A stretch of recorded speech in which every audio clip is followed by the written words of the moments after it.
السلام علیکم ورحمۃ اللہ وبرکاتہ۔ الحمد للہ نحمده ونستعینه ونستغفره ونؤمن به ونتوکل علیہ ونعوذ باللہ من شرور انفسنا ومن سیئات اعمالنا۔ قال اللہ تعالی فی القرآن المجید والفرقان الحمید۔ فاعوذ باللہ من الشیطان الرجیم، بسم اللہ الرحمن الرحیم۔ یثبت اللہ الذین آمنوا بالقول الثابت فی الحیاۃ الدنیا وفی الآخرہ ویذل اللہ الظالمین ویفعل اللہ ما یشاء۔ وقال اللہ تعالی اذن من عمل صالحا من ذکر او انثى وهو مؤمن فلنحيينه حیاة طیبة ولنجزینهم اجرهم بأحسن ما كانوا يعملون۔ وقال اللہ تعالی اذن وإن ينصركم الله فلا غالب لكم وَإِن يَخْذُلْكُمْ فَمَنْ ذَا الَّذِي يَنْصُرُكُمْ مِنْ بَعْدِهِ وَعَلَى اللَّهِ فَلْيَتَوَكَّلِ الْمُؤْمِنُونَ۔ صدق اللہ العظیم۔ وقال النبی صلی اللہ علیہ وسلم لا يؤمن أحدكم حتى يكون هواه تبعا لما جئت به۔ وقال أيضا من تمسک بسنتی عند فساد امتی فلہ اجر 100 شہید۔ وقال ایضا ترکت فیکم الامرین لن تضلوا ما تمسکتم بہما کتاب اللہ و سنت رسولہ او کما قال علیہ الصلاۃ والسلام۔ معزز و محترم دینی بھائیو، بزرگوں، نوجوانوں، خواتین اور بہنوں، آج کے اس جمعہ کے خطبے میں انسانی زندگی کا ایک اہم عنوان اور موضوع اور اسلامی زندگی کا بھی ایک اہم عنوان اور موضوع، دنیا اور آخرت کی کامیابی کا اصل راز اور اصل بنیاد جو اللہ نے متعین کیا ہے، اور حضرت صلی اللہ علیہ وسلم نے بڑی تفصیل اور وضاحت کے ساتھ اس کو بیان کیا ہے، علمی لحاظ سے بھی اور عملی لحاظ سے بھی۔ عام طور سے غلط فہمی یہ ہے کہ آخرت کی زندگی اور دنیا کی زندگی ایک طرح سے ایک دوسرے کی ضد ہے، کہ اگر ہم آخرت کی کامیابی حاصل کرنے کی کوشش کریں گے تو دنیا ہماری ناکام ہو جائیں گی، اور اگر ہم نے دنیا میں کامیابی حاصل کی تو آخرت کی زندگی کو ہم کو چھوڑنا پڑے گا، دین کی زندگی کو ہم کو چھوڑنا پڑے گا۔ تو یہ بڑی غلط فہمی ہے۔ خاص طور سے اللہ تعالیٰ نے ایمان والوں کی کامیابی، دنیا اور آخرت کی کامیابی دین کے ساتھ وابستہ رکھی ہے، قرآن و حدیث کے ساتھ وابستہ رکھی ہے۔ کافروں اور مشرکوں کے لیے، اللہ کے نافرمانوں کے لیے یقیناً اس دنیا میں اس وقت تک ڈھیل اور مہلت ملتی ہے جب تک کہ کوئی نبی کا کوئی پیروکار، کوئی اہل حق جماعت یا فرد حجت تمام نہ کر دے، دعوت اس تک نہ پہنچا دے اور اس کی طرف سے انکار نہ آئے، تو تب تک ڈھیل اور مہلت ملتی ہے۔ لیکن جس پر حجت تمام ہو چکی ہے، حق کی،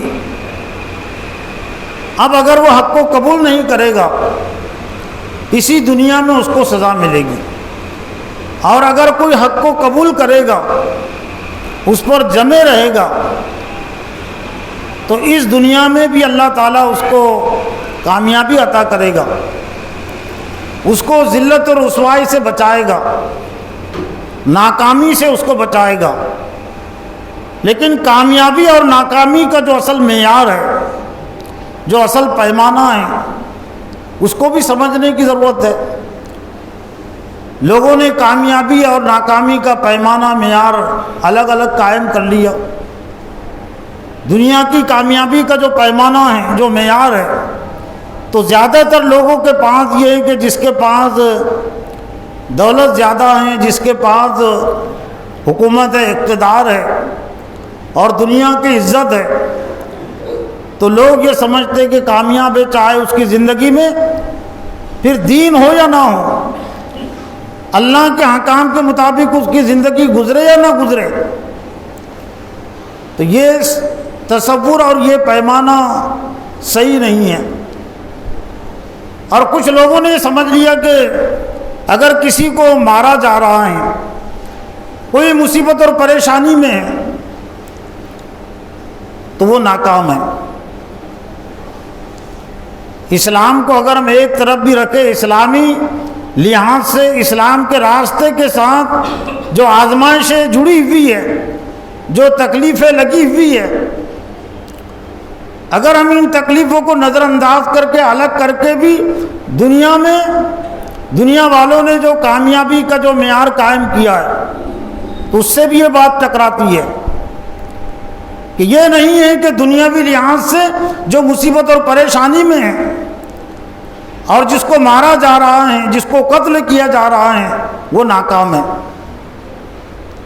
ایسا دنیا والوں کے پاس بھی نہیں ہے نا، ورنہ باطل کے راستے میں اسلام کو نظر انداز کر کے بھی انسانوں نے بہت ساری قربانیاں دی ہیں اور بہت ساری پریشانیاں ان کے ساتھ جڑی ہوئی رہی ہے، تو کیا وہ ناکام ہو گئے؟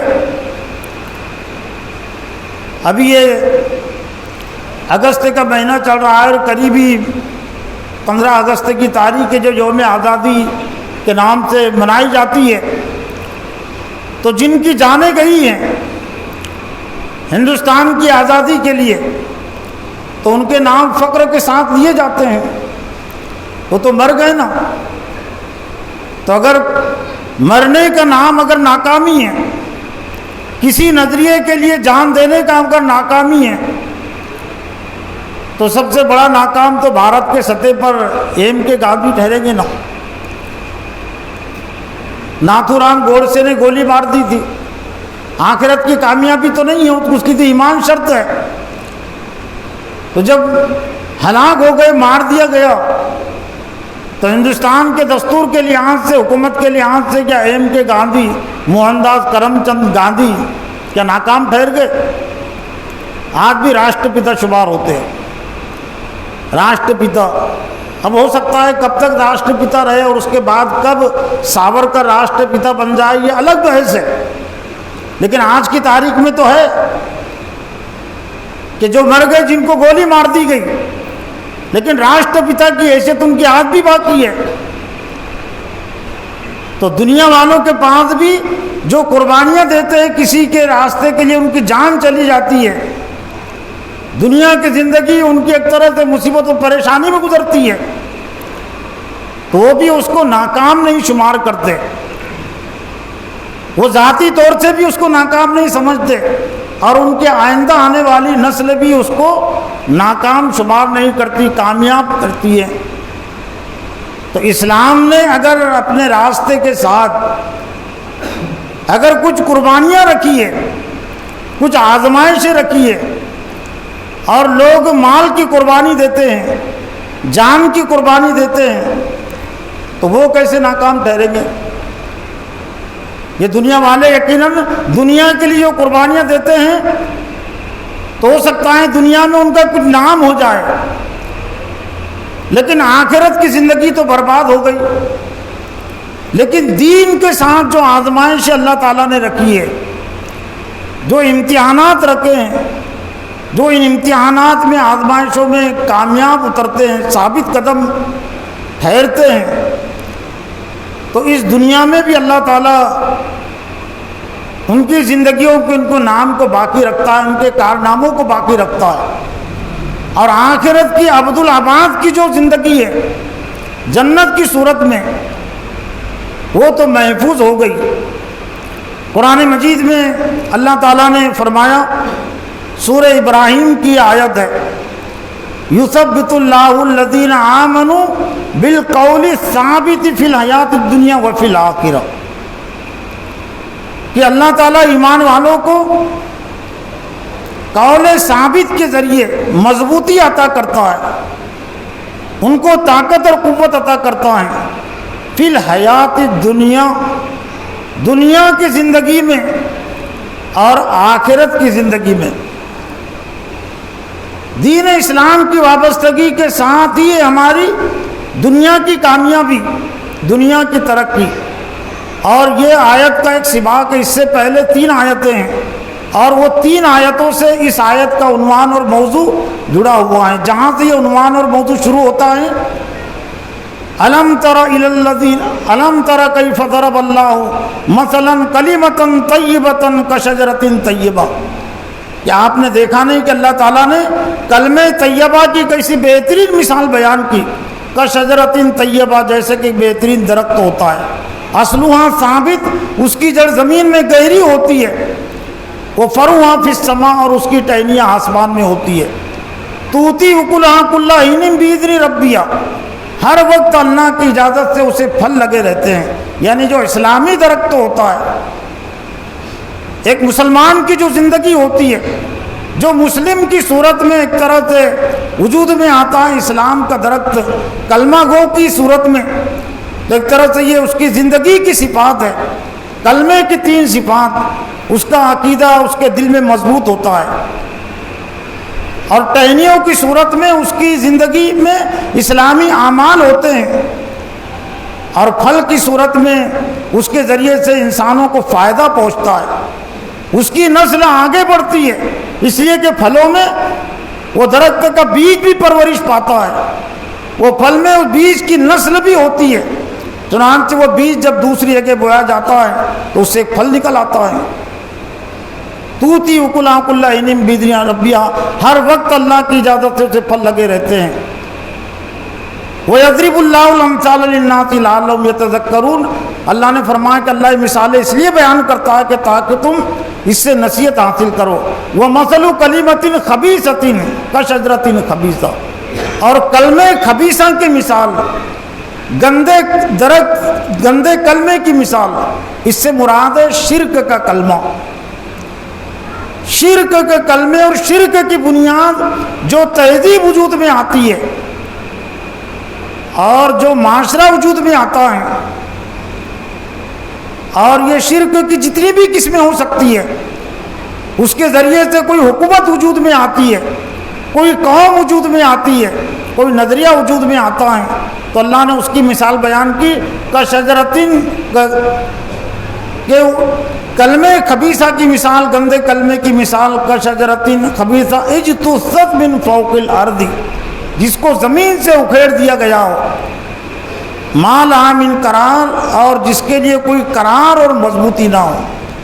مشرکانہ جو تہذیب ہے اس کے لیے کوئی مضبوطی نہیں ہوتی، اس لیے شیطان اسے سجا کر، اسے زیب و زینت کور لگا کر اس کو زیادہ سے زیادہ پیش کرتا ہے۔ جیسے دنیا میں بناوٹی چیزیں، نقلی چیزیں ہوتی ہے، اصلی چیزوں کو زیادہ کور لگانے کی، زیب و زینت دینے کی، اس کی پالش کرنے کی زیادہ ضرورت نہیں پڑتی، لیکن جو نقلی چیزیں ہوتی ہے چونکہ وہ پالش پر ہی اس کی اصل حیثیت واضح ہوتی ہے، تو ایسی مشرکانہ تہذیب ہے۔ شیطان الگ الگ ڈھنگ سے، الگ الگ طریقے سے اس کو لوگوں کے سامنے سجا کر پیش کرتا ہے، لیکن مشرکانہ تہذیب کے ذریعے سے آج تک کسی انسانی معاشرے کو بھی، مسلمان نے غیر مسلم خود مشرک شرک کرنے والوں کو اس دنیا میں چین و سکون نہیں ملا۔ ایسا نہیں کہ شرک کی تہذیب کے ذریعے سے مسلمان نہیں تو لیکن مشرکین کامیابی حاصل کریں گے۔ دنیا میں جہاں کہیں بھی شرک اور شرک کا نظام غالب ہوتا ہے اور غالب رہتا ہے، وہاں پر کسی بھی انسان کو اس کا حقیقی مقام نہیں ملتا۔ کوئی بھی قوم بحیثیت قوم کے وہ نہ صحیح طور سے زندہ رہ سکتی ہے اور نہ وہ قوم صحیح طور سے ترقی کر سکتی ہے۔ پھر قرآن مجید تو اب اللہ نے پھر اس کے بعد فرمایا کہ یثبت اللہ الذین آمنوا، اہل ایمان کی جو مضبوطی ہے، اہل ایمان کی جو ترقی ہے، صرف آخرت کی ترقی نہیں، دنیا کی ترقی بھی، فی الحیات دنیا کے الفاظ بھی ہے کہ دنیا یثبت اللہ الذین آمنوا بالقول الثابت، اللہ تعالیٰ ایمان والوں کو مضبوطی عطا کرتا ہے قول ثابت، یعنی کلمے کے ذریعے سے۔ قول ثابت کا اشارہ ہے، کلمہ طیبہ کا تذکرہ چل رہا ہے، اور کلمہ طیبہ ایک طرح سے یہ پورے اسلام کی جڑ اور بنیاد ہے۔ لا الہ الا اللہ محمد الرسول اللہ، قرآن اسی کی تشریح ہے۔ حضرت صلی اللہ علیہ وسلم کی زندگی وہ کلمہ طیبہ کی تشریح ہے، اور تمام انبیاء علیہ السلام کی زندگیاں ایک طرح سے وہ اسی کلمہ طیبہ کی تشریح ہے، کلمہ طیبہ کی تحریک اپنے اندر لیے ہوئے ہیں۔ اور یہ صرف اسلام کا صرف اعلان نہیں ہے، یہ اسلام کی صرف وہ خوشخبری نہیں ہے، تاریخ ہے اس پر گواہ۔ حضرت آدم علیہ السلام سے لے کر حضرت محمد صلی اللہ علیہ وسلم تک، حضرت محمد صلی اللہ علیہ وسلم سے لے کر آج تک، اور آج سے لے کر قیامت تک۔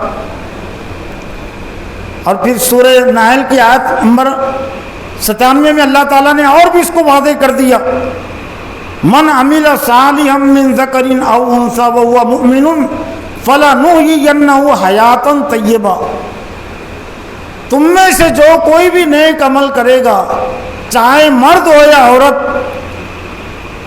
فلنحیینہ حیاتا طیبہ، ہم اس کو ضرور بہترین زندگی عطا کریں گے۔ یہ بہترین زندگی کا تعلق یہ دنیاوی زندگی کی طرف بھی اشارہ ہے۔ شہادت بھی اگر ہوتی ہے تو وہ بہترین زندگی کے خلاف نہیں ہے، وہ تو بہترین زندگی کی سند ہے۔ اگر شہادت کسی کی ہوتی ہے، دین و ایمان کے لیے اگر کسی کی جان جاتی ہے تو وہ بہترین زندگی نہیں، وہ سند ہے، اور وہ مختصر راستے سے جنت کا داخلہ ہے۔ ورنہ اپنی موت سے جو دنیا سے جاتے ہیں تو جنت یقیناً ان کو ملے گی، لیکن ایک لمبے عرصے کے بعد عالم برزخ کی زندگی ان کو طے کرنی ہوگی۔ اگرچہ عالم برزخ کی زندگی قبر کی زندگی سے جس کو سمجھایا گیا اس میں چین و سکون، راحت و آرام ان کے لیے ہیں، نیک مومنین کے لیے، لیکن بہرحال جنت جو ہے تو وہ تو قیامت کے بعد ملنے والی ہے۔ لیکن اللہ کی راہ میں جو مار دیے جاتے ہیں، جو قتل کر دیے جاتے ہیں، وہ اتنے معزز ہے اسلام کی نظر میں، قرآن کی نظر میں، کہ اللہ نے فرما دیا وَلَا تَقُولُوا لِمَنْ يُقْتَلُ فِي سَبِيلِ اللَّهِ أَمْوَاتٌ بَلْ أَحْيَاءٌ وَلَٰكِن لَّا تَشْعُرُونَ، جو لوگ اللہ کی راہ میں قتل کر دیے گئے ہیں انہیں مردہ بھی مت کہو، مر گئے یہ بھی مت کہو، بلکہ وہ زندہ ہیں، لیکن تم سمجھتے نہیں ان کی زندگی کو۔ فَلَنُحْيِيَنَّهُمْ حَيَاةً طَيِّبَةً وَلَنَجْزِيَنَّهُمْ أَجْرَهُمْ بِأَحْسَنِ مَا كَانُوا يَعْمَلُونَ، اور ہم ضرور ان کا اجر، ان کی قیمت ان کو بہتر طریقے سے بما كانوا يعملون، جو کچھ انہوں نے کام کیا۔ سورہ آل عمران میں اللہ تعالیٰ نے ایک مقام پر جنگ احد پر تبصرہ کیا، جنگ احد کی تاریخ، جنگ احد کے حالات اس میں تفصیل کے ساتھ، اور اس کی 3 آیتوں میں اللہ تعالیٰ نے فرمایا، آیت نمبر 149، وہاں پر بھی دنیا اور آخرت کی کامیابی کا تذکرہ ہے، جہاں سے یہ عنوان اور موضوع شروع ہوتا ہے وَكَأَيٍّ مِّن نَبِيٍّ قَاتَلَ مَعَهُ رِبِّيُّونَ كَثِيرٌ فما وانوا لما اصابهم فی سبیل اللہ وما ضعفوا وما استکانوا واللہ یحب الصابرین وما کان قولهم الا ان قالوا ربنا اغفر لنا ذنوبنا واسرافنا فی امرنا وثبت اقدامنا وانصرنا علی القوم الکافرین فآتاهم اللہ ثواب الدنیا وحسن ثواب الآخرہ واللہ یحب المحسنین. جس عنوان اور موضوع کے تحت میں نے اس آیت کو لایا وہ ہے فآتاهم اللہ ثواب الدنیا. اللہ نے فرمایا کہ ہم نے ان کو دنیا کی بہتری بھی بھلائی بھی عطا کی اور آخرت کی بہتری اور بھلائی. جو عنوان اور جو سیاق اور سباق ہے وہ یہ کہ جنگ احد میں حضرت صلی اللہ علیہ وسلم کی شہادت کی بھی خبر پھیل گئی تھی. حالانکہ یہ خبر صحیح نہیں تھی، وہ خبر جھوٹی تھی، لیکن یہ خبر کا کچھ اہل ایمان پر ذرا منفی اثر پڑا. کچھ نے سوچا کہ اب اللہ کے رسول ہی زندہ نہیں رہے تو اب لڑ کر کیا فائدہ. تو گویا کہ ان کی طرح ہمت پست ہو گئی. تو اللہ تعالیٰ نے سخت ترین نوٹس لیا اور جواب دیا کہ وما محمد الا رسول قد خلت من قبلہ الرسل افإن مات او قتل انقلبتم علی اعقابکم ومن ينقلب علی عقبیہ فلن یضر اللہ شیئا وسیجزی اللہ الشاکرین. محمد صلی اللہ علیہ وسلم رسول ہی ہے، وہ خدا نہیں، وہ اللہ نہیں ہے کہ جنہیں موت نہ آئے. تو اللہ نے فرمایا کہ کیا وہ قتل کر دیے گئے یا انہیں موت آ گئی تو تم اپنے ایڑیوں کے بل پھر جاؤ گے، اور جو تم میں سے جو کوئی اپنے ایڑیوں کے بل پھر جائے گا یعنی واپس اپنے مشرکانہ دین کی طرف لوٹ آئے گا تو اللہ تعالیٰ کا وہ ذرہ برابر بھی بگاڑ نقصان نہیں کرے گا، اور اللہ تعالیٰ شکر کرنے والوں کو بہترین بدلہ عطا کرتا ہے. اور پھر اللہ نے فرمایا کہ وما کان لنفس ان تموت الا باذن اللہ. ناممکن ہے کہ اللہ کی اجازت کے بغیر کسی کو موت آ جائے. موت اگر محمد صلی اللہ علیہ وسلم کی جنگ احد میں اگر نہیں ہے تو ناممکن ہے کہ ان کی موت ہو جائے. جن کی موت تھی، جن کی قسمت میں شہادت تھی، یقیناً ان کی موتیں ہوئی ہے، ان کی شہادت ہوئی ہے، لیکن محمد صلی اللہ علیہ وسلم کی موت تو یہاں نہیں تھی. ان کی موت کا وقت ایک متعین تھا جب پورے عرب میں اسلام غالب آ جائے گا، مکہ فتح ہو جائے گا، حجۃ الوداع ہوگا، آخری حج، اور پھر اس کے بعد پھر نبی صلی اللہ علیہ وسلم کی موت کا وقت اللہ کے نزدیک طے تھا. تو اللہ نے فرمایا کہ کسی نفس کے لیے ناممکن ہے کہ اللہ کی اجازت کے بغیر اس کو موت آ جائے. پھر اللہ نے فرمایا صحابہ اکرام کو تسلی دی، ان کو حوصلہ اللہ تعالیٰ نے دیا، اور یہ حوصلہ قیامت تک کے لیے اہل ایمان کے لیے ہے.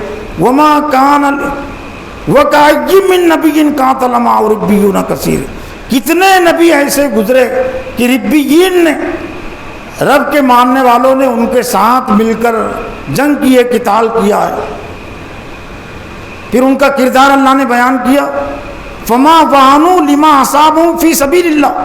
اور اللہ کی راہ میں ان کو جو تکلیف پہنچی وہ اس سے بزدل نہیں ہوئے. وہن کہتے بزدلی کو، جیسا کہ ایک حدیث میں وہن کی تعریف کی گئی نا. اللہ کے رسول فرمایا کہ زمانہ آئے گا کہ دوسری قومیں تم پر ٹوٹ پڑیں گی جیسے کہ دسترخوان پر بھوکے ٹوٹ پڑتے. صحابہ کرام نے فرمایا کہ ہماری تعداد کم ہوگی.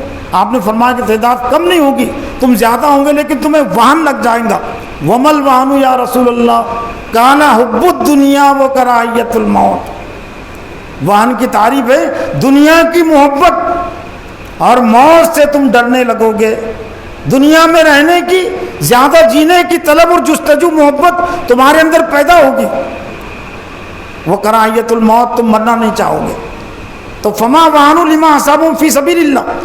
اللہ نے فرمایا پہلے جو اہل ایمان تھے ان کے کردار کو واضح کیا کہ جب اللہ کی راہ میں ان کو کوئی تکلیف پہنچی تو وہ بزدل نہیں ہوئے. وما ضعفوا، اور نہ کمزور پڑے. کمزوری بھی انہوں نے دکھائی. تو یہ تم کیسے خبر سن کر تم کیسے کمزور پڑ گئے؟ تمہارے اندر یہ کیسی پست ہمتی آ گئی؟ وما وہنوا وما ضعفوا وما استکانوا، اور سستی بھی انہوں نے نہیں دکھائی. ہاں ایک ہی بات تھی ان کی، وما ضعف ومستکانوا واللہ یحب الصابرین، اور اللہ تعالیٰ جمنے والوں کو، صبر کرنے والوں کو پسند کرتا ہے. وما کان قولہم الا ان قالوا، اور ان کا قول، ان کی بات اس کے علاوہ کچھ نہیں تھی کہ ربنا اغفر لنا ذنوبنا واسرافنا فی امرنا، اے اللہ تعالیٰ تو ہماری لغزشوں کو، ہماری خطاؤں کو معاف کر دے، اور جو ہم سے زیادتی ہوئی ہے تو اس کو تو معاف کر دے، اور کافر قوم کے مقابلے میں ہماری مدد کر. تو اللہ نے پھر ان کے لیے خوشخبری سنائی، اور یہی خوشخبری مشروط ہے امت مسلمہ کے لیے. فآتاہم اللہ ثواب الدنیا وحسن ثواب الآخرہ، اللہ تعالیٰ نے ان کو دنیا کی زندگی بھی، دنیا کی بہتری بھی عطا کی، اور آخرت کی بہتری بھی، آخرت کی بہتری اور کامیابی اللہ تعالیٰ نے ان کو عطا کی ہے. آج کے ان حالات میں اس عنوان اور موضوع کو اپنے آپ پر واضح کرنا، امت مسلمہ پر واضح کرنا اس لیے بھی ضروری ہے کہ آج بہت سارے مسلمانوں میں یہ خیال عام ہو گیا یا عام کر دیا گیا کہ مسلمان سیاسی لحاظ سے اس لیے کمزور ہے اور اس لیے بے بس ہے کہ یہ دنیا داروں کی طرح اور پارٹیوں کی طرح اور افراد کی طرح وہ محنت نہیں کرتے، ویسا نہیں بنتے ان کو جیسا بننا چاہیے. اب کہاں کیا بنے گی؟ آزادی کے بعد سے تو اسی میں بنے، اسی رنگ میں رنگنے میں لگے ہوئے ہیں نا.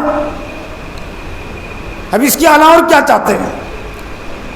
لیکن آج کے حالات میں اب اسلام کے ساتھ ہی ہماری کامیابی ہے، اور صرف وہ تجارتی کامیابی نہیں، اور صرف عبادتی کامیابی نہیں، سیاسی کامیابی بھی ہماری اسلامی کے ساتھ وابستہ ماضی میں بھی تھی، حال میں بھی اور مستقبل میں بھی.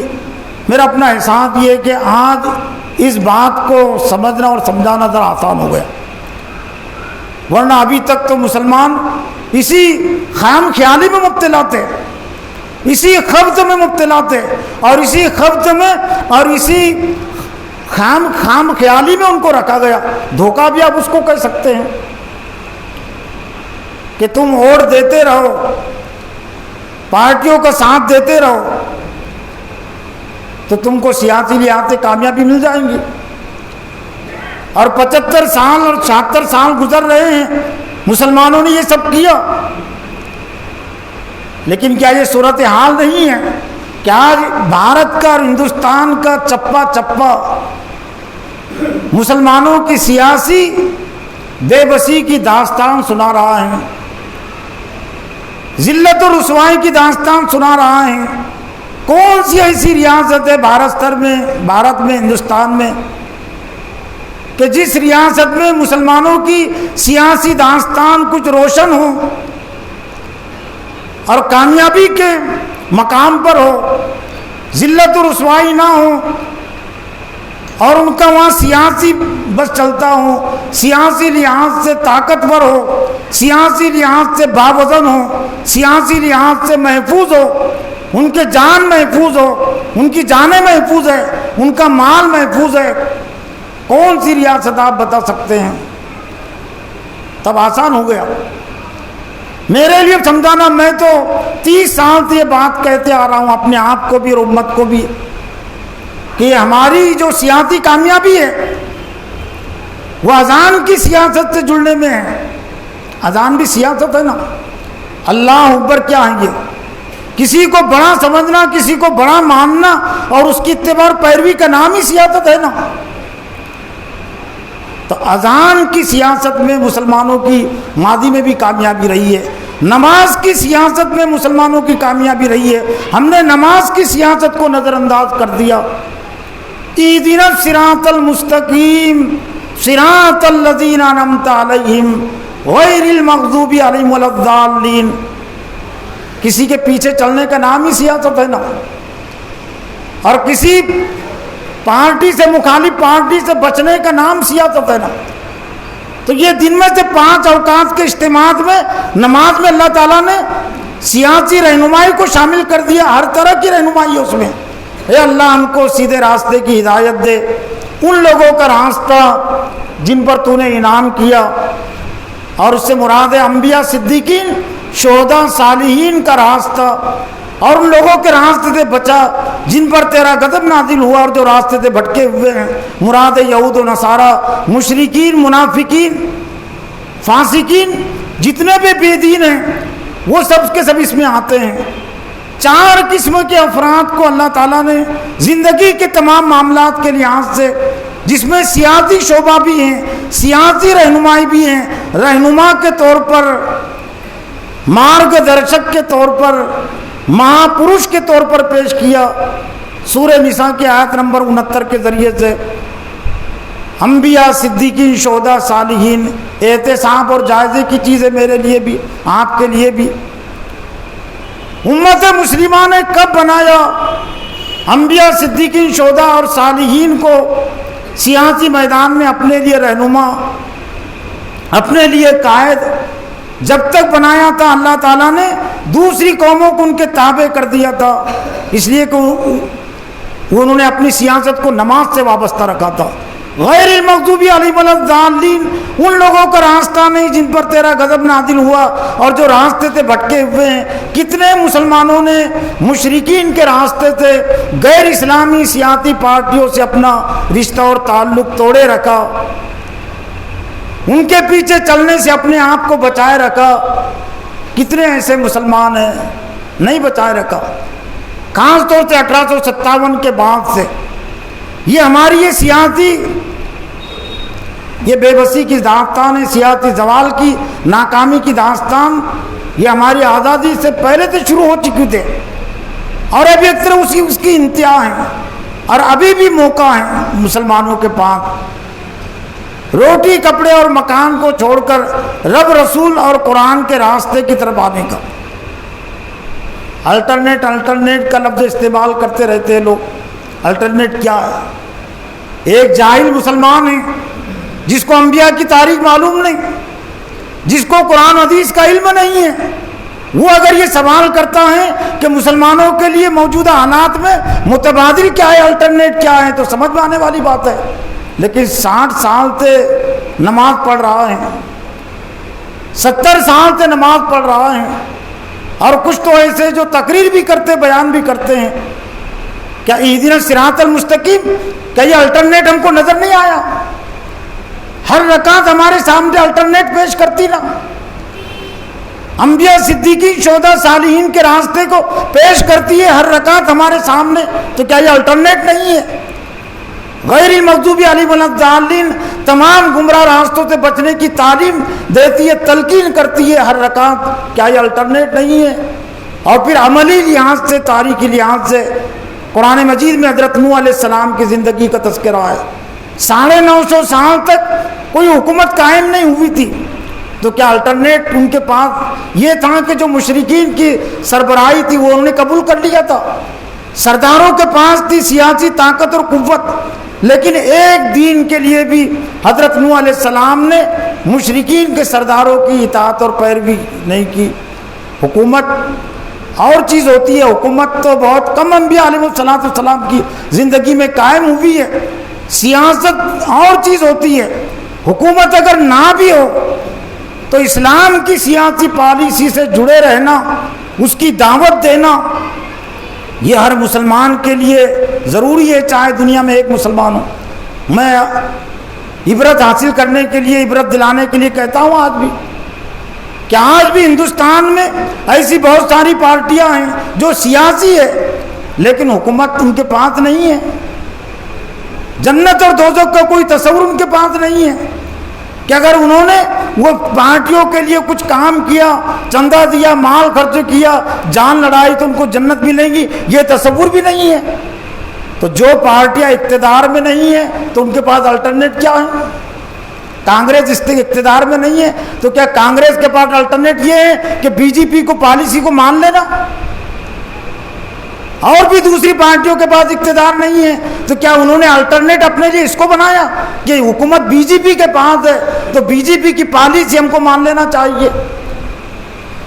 یہ غیر اسلامی پارٹیوں نے بھی اس کو الٹرنیٹ نہیں بنایا، اپنے دستور کو اور اپنی پالیسی کو انہوں نے اپنے لیے الٹرنیٹ بنایا ہے کہ اپنی پالیسی سے جڑے رہنا، اس کی خوبیاں لوگوں کے سامنے پیش کرتے رہنا، اور جو مخالف پارٹی ہیں تو مخالف پارٹی اگر اقتدار میں ہوں گی تو اس کی جو خامیاں ہیں، اس کی جو کمزوریاں ہیں، اس کا جو ظلم ستم ہے، لوگوں کے سامنے اس کو واضح کرتے رہنا، یہی الٹرنیٹ ہے نا آپ کی پارٹیوں کے پاس۔ اپوزیشن کے پاس کیا ہے؟